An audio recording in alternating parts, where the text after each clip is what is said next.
Good evening, YouTube. I hope you've had a great day today. Today is going to mark a huge milestone for me and my YouTube channel.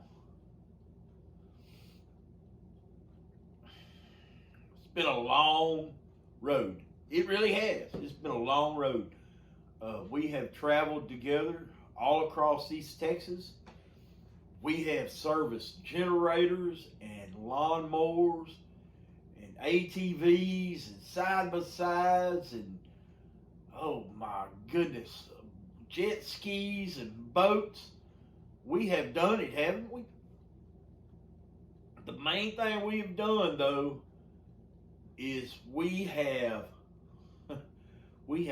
fought the algorithms of YouTube till we were blue in the face. I have tried every way in the world to get 1,000 subscribers. That was my goal whenever I first started, and I tried my best.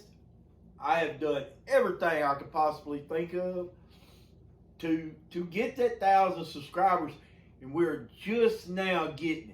I've got 999 subscribers, and I couldn't tell you how happy that makes me. It has been, I started this channel in September of 2020. 2020.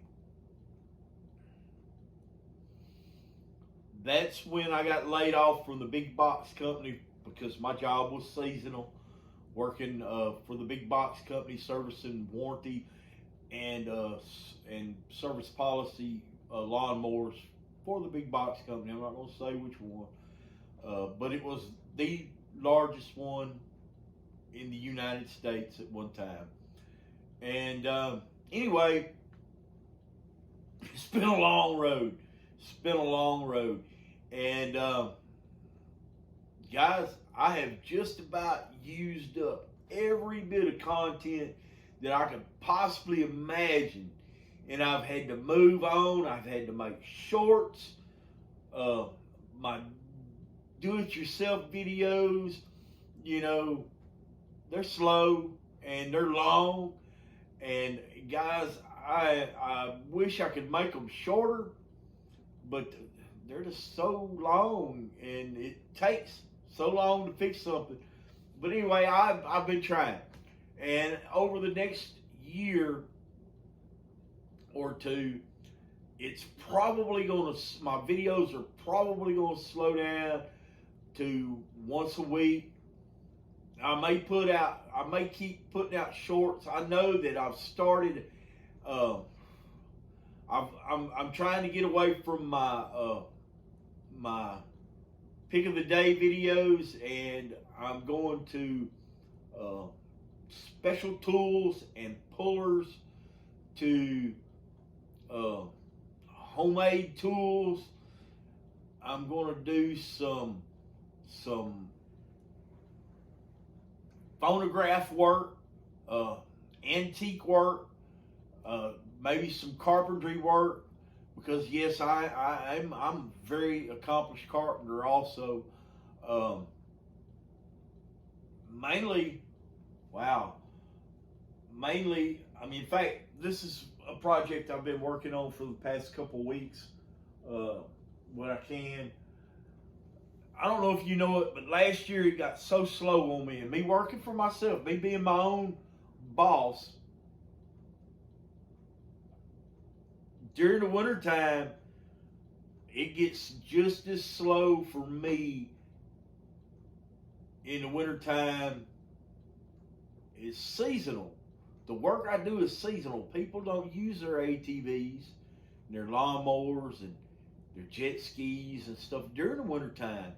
And I've tried my best. I have put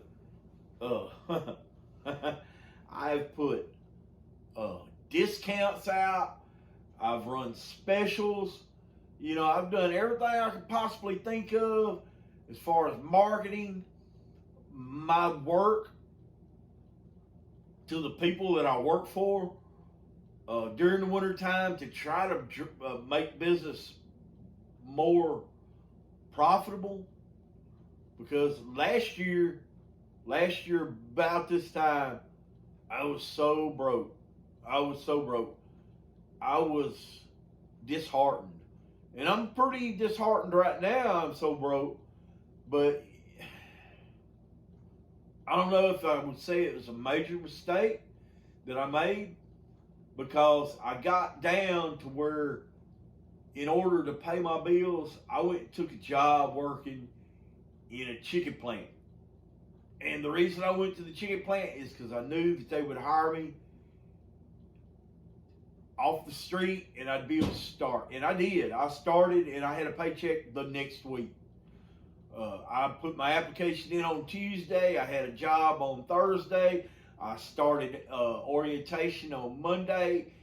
And I got a check on the following Friday. Hardest work I ever did in my life. That is the only time I've ever worked a job in production. And when I was younger, I was built for that kind of work. I would have been fine. But it's the only job I've ever had that you didn't have to know anything. And it's the only job I ever worked where they did not appreciate you, your time, or your effort. Trust me, they don't care. They don't care. They want you there, and they want you to BYA all day long. And whenever you walk out the door, they want you to be ready to come back in the morning to BYA. And anyway,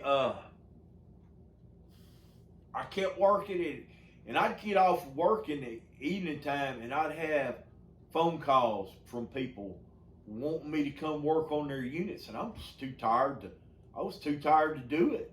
I was thinking that, until things picked up, that I would just keep on. And things, I kept, I don't know. It was like I had that paycheck coming, and it was paying the bills, and I had insurance, and I was thinking that, okay, my insurance and everything, I can get some of these health problems that I've been plagued with for about the last 15 years, taken care of. And I could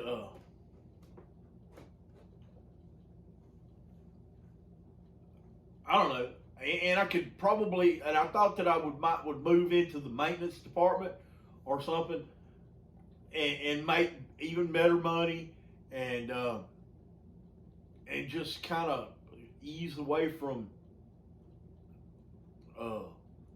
being a small engine mechanic, and have a full-time job 356 days a year.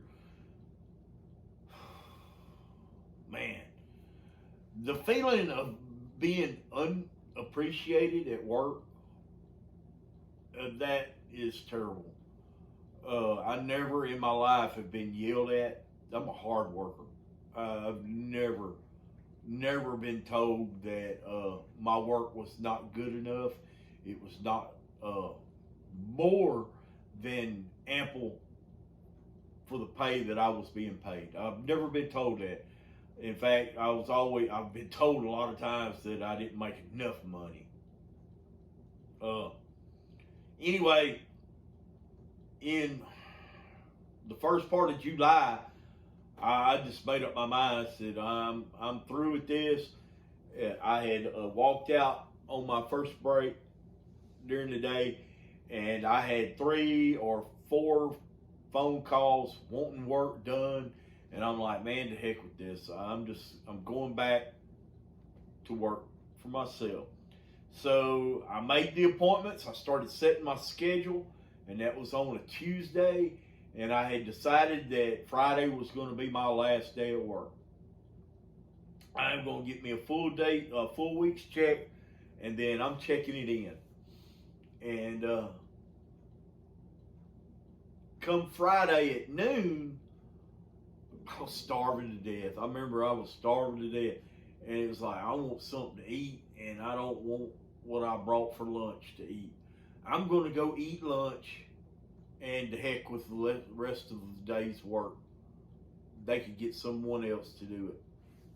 And I remember that I was headed to my truck whenever that thought popped in my mind. I opened the door of my truck, and I reached to grab the oh shit handle and pull myself in, and when I did, I twinged my back.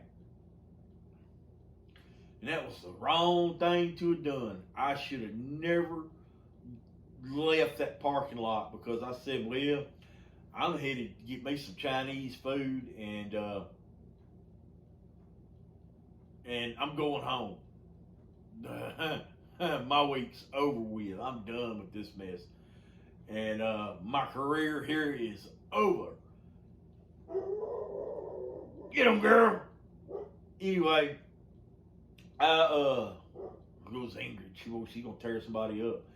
And so I did. I went and got me something to eat at the Chinese food. I went and ate me a big old buffet at the Chinese food restaurant. And like I said, my back twinged, but I said, it's done this before. It'll be gone. By the time I get up in the morning, it'll be all hunky dory. For 2 weeks, that twinge just kept nagging at me and nagging at me and nagging at me. And then one morning, I woke up and I headed down the hallway to come in here to the living room to get me a cup of coffee and to get ready to start my day. And by the time I got down the hallway, my feet were on fire. And I couldn't, I poured me a glass of tea. I couldn't even get my coffee made. I was down. It was like, I got to go sit down. And it started from there. It was just tremendous from there. My legs went completely numb from the waist down.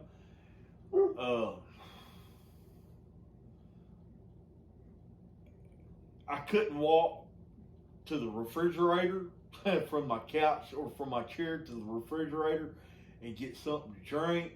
I couldn't get up in the morning time and go to the bathroom because my legs hurt so bad, and I had pain shooting from my hip all the way down to my toes, and I couldn't feel my feet or my legs from the knee down for the longest time. It hurt so bad. And drop a penny on your foot and it hurt, and put you down on your hands and knees. It's the worst feeling I could ever, it's the worst pain I could ever try to explain. I've spent the whole month, September, October, and November in bed, bedridden. I couldn't get out of bed except for to go to the bathroom. I barely fed myself. I've lost so much weight. No, I haven't been to a doctor. I know what's wrong with me. I broke my neck in 2 places, and my back in 3 places where my rib cage joins onto my spinal cord. I think it was 2009, 2010, somewhere along in there. And the doctor said that there was nothing he could do for my back. He said he would have to split me open in the front, pull my heart out, set it on my chest, deflate my lungs, and then he was going to have to fuse my back together to fix it. He said, the man that I was then, he said, I would never recover from it. He said that I would get better, but I would never recover from it. He said that the best thing that I could do was to let it heal on its own and just deal with it. So, you know, it was like, at that point, you know, I could go to the doctor once a month and he would give me 90 Vicodins, blue Vicodins. And I could take those and do what I could, do what I do. And I would take a pill, I'd go to work and I'd take my medicine and I'd work. I could work, you know, and I didn't hurt. But I realized that I was becoming a junkie. And I needed to quit the Vicodin. So I quit the Vicodin, I quit that, and just dealt with it. But the doctor told me, he said, I really, really want to operate on your neck because your neck is going to start causing you troubles. He says you're going to start having numbness in your hands, numbness in your fingers, losing the feelings in your feet, and you're going to have troubles with it. Well, dude, I had talked to so many people that have had back problems and neck problems and that had operations on them. And it's not just one operation. It turns into a multitude of operations. One after the other, after the other, after the other. Every one of them, every person that I talked to about those problems said not to have it done until it was absolutely necessary.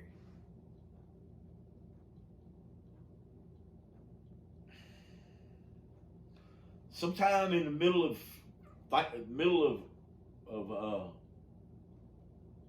November, around the 1st of December, somewhere along there, I got up and I headed down the hallway, coming to the kitchen to get me something to drink. And I was about halfway down the hallway and I said to myself, I'm not hurting. I'm not hurting like I was. And I just went ahead and I did everything.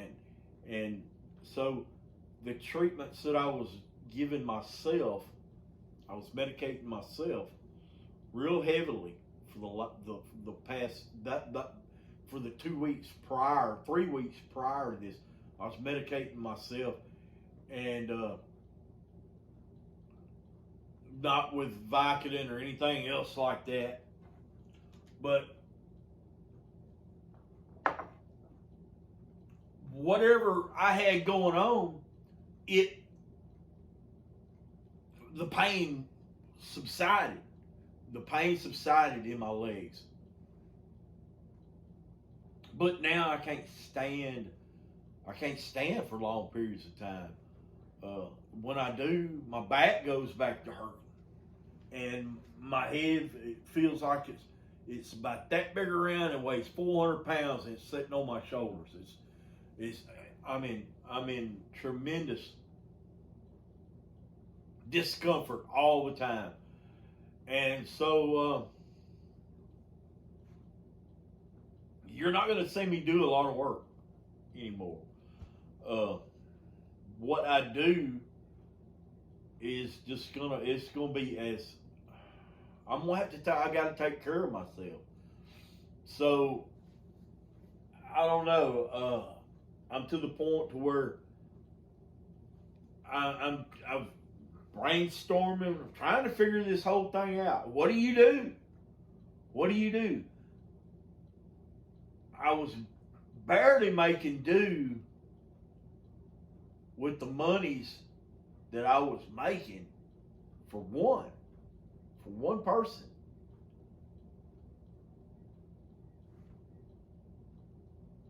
Do I jump out on a limb and go to my banker. He knows this. He knows the situation I'm in because he's working with me. He's trying to help me. You know,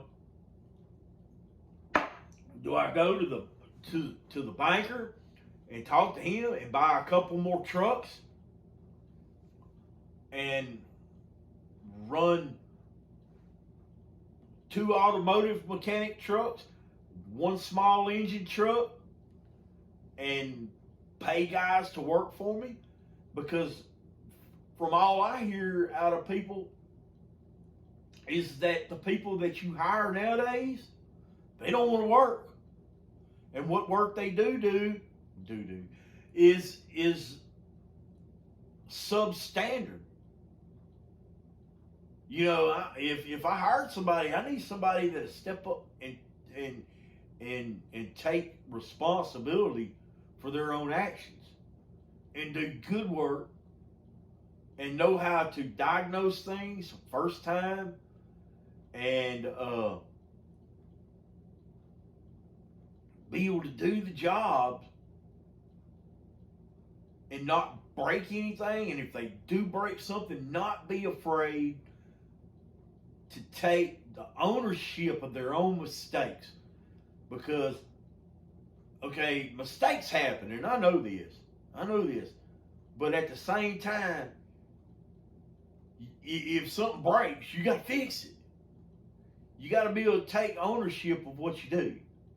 So, you know, at that point right there, if I got employees, they got to have insurance. Then I got to have insurance, because if they tear something up, I got to be able to fix it. If they do something that kills somebody, that's the reason I went to technical school, is so I would know all these answers. And I still don't have all the answers. But guys, I'm so glad you guys are here listening to me today. So you guys know where I'm coming from. You know why I'm not putting out as many videos as what I have been. My work, people call me, and I've been turning down work because I couldn't do it. And now I don't know if it's like, I know it's tough. It's very tough. It's been a very long road. I thought whenever I first started this YouTube channel, man, I'll have 1,000 subscribers in a couple months. We'll monetize this thing, and maybe the money that I make off the monetization will help. What's the words I'm looking for? Will help my work salary and help me pay my bills and everything. But it hasn't. I haven't been monetized the whole time. And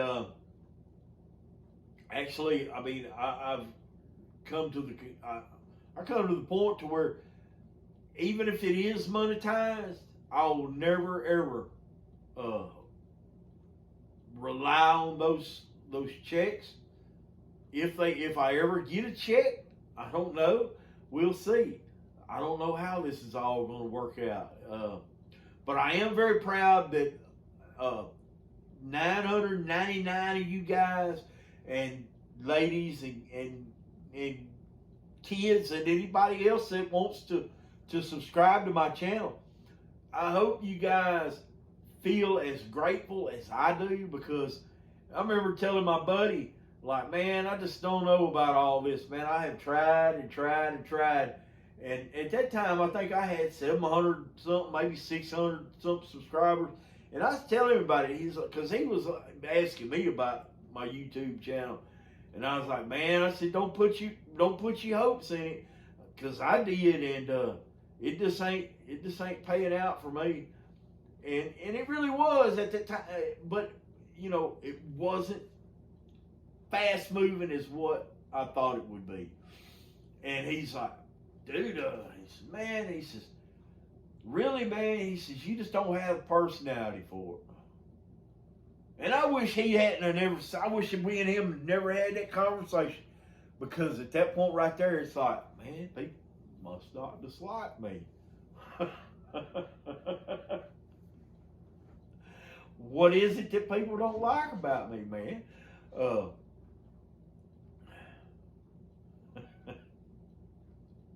I am a super guy, you know, and obviously he sees something that only a friend will tell you something like that. Only a friend will tell you something like that, because other people, they see it. I just don't like it, guy. They ain't gonna say nothing. They ain't gonna say nothing. It takes a real friend to say something like that, you know. And me and old boy, we known each other since we was like in kindergarten, and oh, it just shocked me. He telling me that, he's like, "Wait, I ain't got no personality." and it was just like, nah, don't worry about it, man. Just but it's always stuck in the back of my head. So, guys, I want to say thank you, each and every one of you, because it is a big milestone. It really is. It has been a long time, and I hope to stay with you guys for a long time to come. And I hope that it doesn't. I hope it doesn't turn you guys off. That I want to work with antiques and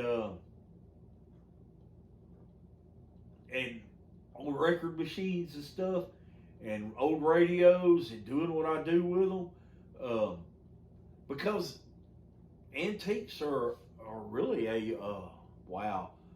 It's really, how would you say it? A cornerstone of my entire life. These bottles up here, I started collecting them whenever I was a little kid. You know, my parents weren't big drinkers. My uncles would come in to visit for holidays and stuff like that, and they would buy bottles of liquor and bring in here, you know, and for, you know, celebrations.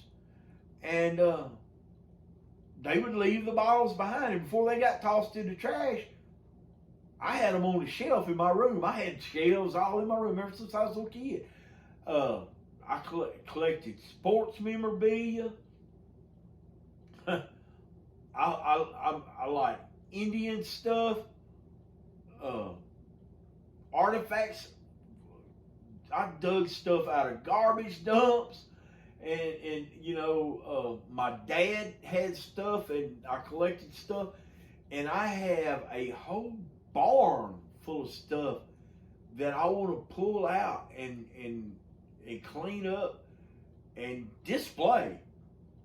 You know, because and I've always had an eye for antiques, cool stuff, and I once dated a girl. Her grandmother owned an antique store, and I just loved her grandmother to death. You know, I bought stuff from her. I traded stuff with her, and she found out real quick that I was hard to trade with because I didn't want to get rid of my stuff. You know, I put a price on something. She's like, "Chris, I can't pay that." I'm like, "Well, that's what it's worth to me. If you want my stuff, you'll pay my price." And you know what?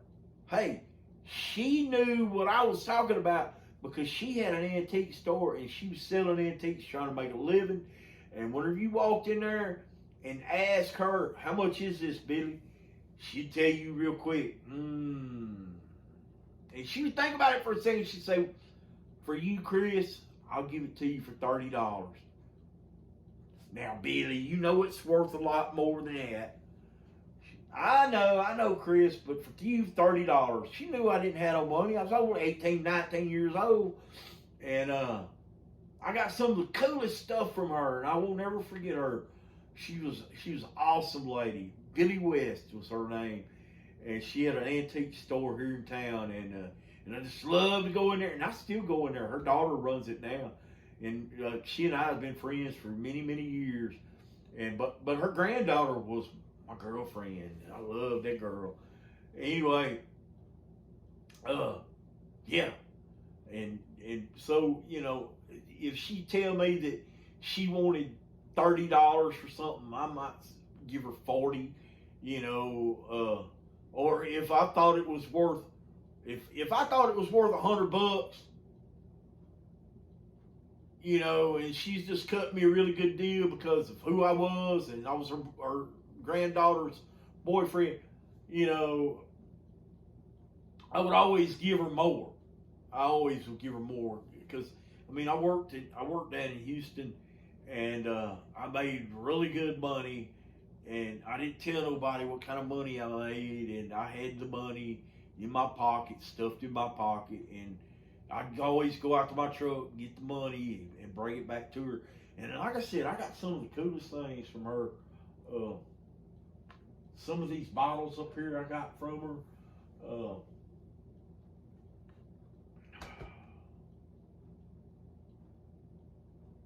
And later in life, I bought things from her. I still go in there and buy stuff. My coffee pot I bought from her daughter, and I love that coffee pot. My percolator, man, I love that thing. I put it right on my gas stove and cook me up some coffee, and I don't care if the lights are out or what. I've got coffee. I don't need no lights, no electricity to make me some coffee. And everything that I try my best whenever I get something, I want to be able to use it. I don't care if it's 100 years old. I want to be able to use it. Like my iron, I didn't realize that I have not ironed clothes since my wife left me, or we got divorced 2 years ago. I haven't ironed any clothes. And I used to iron my shirts, my work shirts and everything every day. But the new work shirts that I bought whenever I opened my company, they didn't need to be ironed. They were wrinkle free. You could pull them out of a dryer and put them on, and you was good to go. The only thing, it didn't have the creases in the sleeves. One of my customers told me you was the best dressed mechanic I ever seen. And she's right. And that's the way whenever I walk into someone's home, or I want to be, especially in the morning time, I want to be clean, presentable, and the people that I'm speaking to, I want them to know that they're not fixing to get robbed. That's the reason you don't see tattoos down below my sleeves. I got tattoos. Doggone right I do. And but in my day when I was growing up, you didn't wear if you had tattoos down to your wrist, you wore long sleeve shirts. You didn't show your tattoos because tattoos were not bad, but they were not good. So it helps. Every little bit helps. The world has changed. I haven't changed, but the world has changed, and we're gonna do some remodeling around here. We're gonna do some painting. Man, there's no telling what you might see come out of my channel over the next couple years, but you're gonna see it.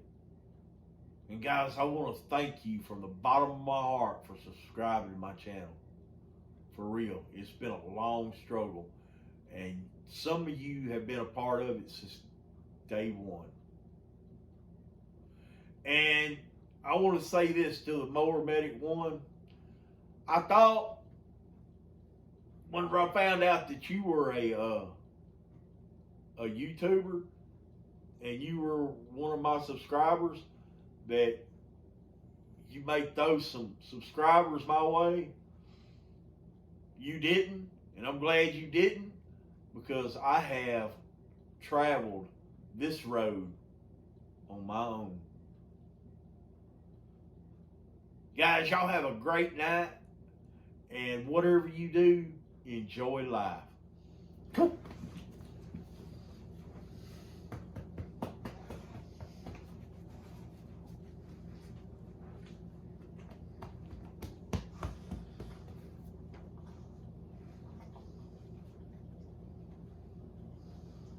Ooh, yours is cold. Yeah.